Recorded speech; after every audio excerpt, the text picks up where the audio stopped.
Hello guys, in this video I'm going to show you how to create workflows in the Slack app. But before that, don't forget to subscribe, leave a comment down below, because at 10,000 subscribers I'm going to show you my whole YouTube revenue statistics and growth strategy. So without further ado, let's just jump right into it. First we have to open up the Slack app.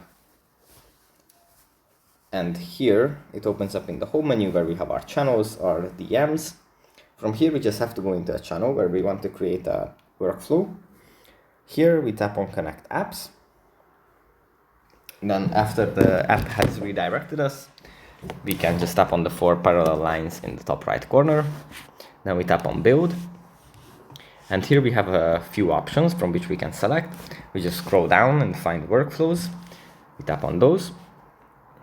And here we have a description for that basically tells us how to create a workflow automation. And yeah, we just have to follow these steps, and that's pretty much it. So thanks for watching, and I'll see you in the next one.